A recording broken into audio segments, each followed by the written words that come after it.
Can I be real with you for just a second?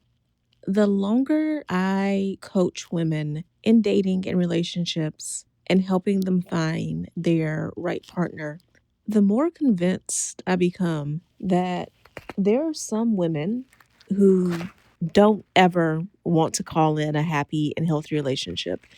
They would rather live in drama their entire lives. So, welcome to Christianish. This is the podcast for women who have Bibles but don't necessarily have boundaries. My name is Keshia Rice. I'm a dating coach. I'm also a hypnotherapist. I help women learn how to heal from their unhealthy relationship patterns and learn how to attract loving, healthy relationships. And I was having this thought because I was having some discussions with one of my coaches, one of my business coaches, about some changes that are coming to my business. So, normally I roll my eyes whenever it is the end of a year and people are saying things like new year, new me. But as of this recording, it is the end of 2025. It's December. And as we're preparing for 2026, at least business wise, yeah, it will be a new year, new me. There are a lot of things that are going to be changing. You'll hear about them soon. But I was talking with my coach about this because we were discussing how resistant I was to making some of these changes, even though deep down I knew that they needed to be done. I knew that they had to happen. I knew it was just time, right? And as I was talking to her about it, I realized that this is something that I see in my own clients as well. This resistance to change. And I want to be clear because a lot of times you will hear the stuff that preaches well on social media, right? You will hear people say something like, oh, you shouldn't have to change to be with the right partner. The right person is going to love you for who you are, it's going to accept you for who you are. And to some extent, that's true.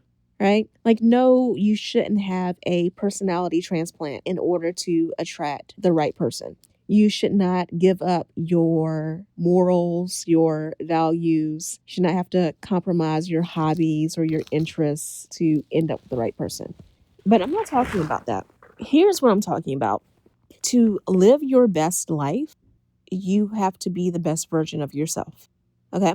So, in order to present as the best partner, that is going to require you to make some changes.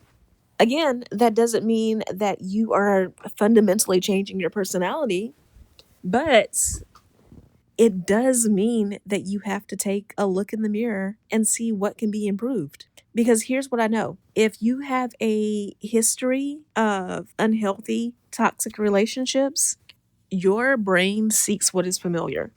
Better the devil that it does know than the devil it doesn't know. And as part of that, what will happen is you will find yourself attracted to the things that are familiar, even if they're not right for you. My grandmother used to always say everything that's good to you isn't good for you, right? So just because something looks good, something seems attractive, just because you have quote unquote chemistry doesn't mean that that person's the right choice. In fact, you most definitely should not trust chemistry, right? Chemistry is often you trauma bonding with their traumas. Chemistry is the familiarity being attracted to each other. It is your baggage often being attracted to their baggage.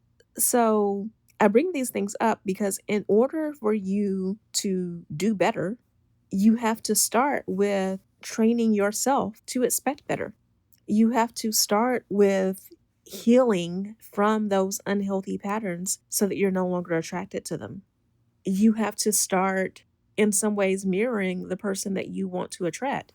The right man is not going to come in your life and fix everything and just make everything better and make it sunshine and roses and rainbows, right? You say you want a man who is responsible and accountable and can admit when he's wrong. Well, a man who is like that is going to expect the same out of you, right? A man who has no problem taking accountability when he's wrong is going to expect that you, as his partner, will also have no problem taking accountability when you're wrong. A man who communicates when he is upset, a man who communicates when he needs space, a man who communicates where the issues are from his point of view in the relationship and what he hopes the two of you can do about it, he's going to expect those same things from you, right? He's going to expect that you speak up and that you use your words and that you can do so in a calm and objective way. A man who constantly considers you, all of this talk about men who are high value, who are providers, who take care of their women. A man who is considerate of you in those ways is going to also expect consideration. Now, not necessarily perform the same way. If you believe in the polarity of relationships, which I do, the idea that there's one person in the relationship who's more masculine and one person who's more feminine, if the masculine man considers you by providing, by taking care, then you consider him through holding space, through being present in the moment, by helping him to be present in the moment, through the ways in which you nurture, all of that. But still, there has to be reciprocity between your actions and his, right? And if you want to be in a relationship that is positive and loving and trusting, it requires you to have optimism, to not constantly be waiting for the other shoe to drop. It requires you to have trust. If you want someone to trust you, you have to also be able to trust them. So these are just a few of the ways in which you might have to heal and therefore change in order to attract a healthy relationship. The other thing I see is you want someone to take care of you, but also God bless the girl who has her own. And if you truly want to be in a relationship where you are not worried about being taken care of, you're not worried about provision, then you may have to make some changes in the form of doing what needs to be done so that you have a firm foundation for yourself. By that, I mean, too often I will see a woman thinking that a man is her plan. She has found herself in some untenable position, right? So she's dealing with being in debt or being in a job that she hates and wants to leave. Any situation like that. And she thinks that if she found a man who is a provider, then he will take care of her and she won't have to worry about those things.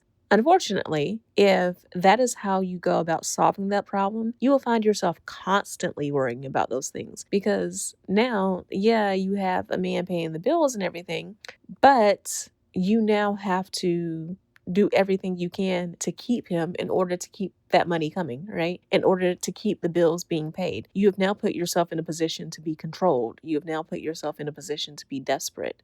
And you have now put yourself in a position where you cannot show up authentically in the relationship. And you really can no longer truly express your wants and needs and desires because you are dependent on this person. You have to make them happy. I'm not saying there's anything wrong with being in a relationship where a man pays the bills and provides and all of that. But if that is what you're going for, it is imperative that you first have FU money, right? It's imperative that you first put yourself in a position where if things do go wrong, you're not controlled. You can leave that situation. The other thing that I see when it comes to changing yourself, quote unquote, changing yourself for the right relationship is a person who is interesting, who is smart, who has things going on in their life. They want a partner who is similar. So if you want to find someone like that, you cannot be staying at home scrolling TikTok every night, right? You have to put yourself in a position to first meet this interesting man, which means that you're going to have to go outside in order to do that. But also, going outside, having your own hobbies, having your interests, is going to make you what's interesting enough to keep this person. So again, this is not you changing your personality, because I would never want you to take up hobbies that you don't like, right? Go to events that you're not interested in. But you do need to change yourself in the sense of putting more effort out there, to put yourself out there, to be in environments where you can get the things that you want out of life.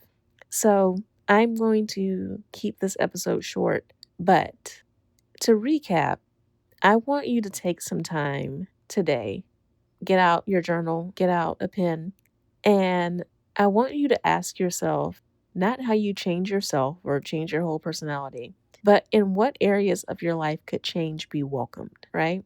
What are the ways in which you can change some habits, make some improvements in your life to truly show up as the best version of yourself? And then make a plan to implement that. So I will talk to you soon. I'm really excited to tell you about the changes coming next year. But in the meantime, subscribe to this podcast. Follow me on Instagram, TikTok, Blue Sky, all the socials. I'm at Keshia Rice.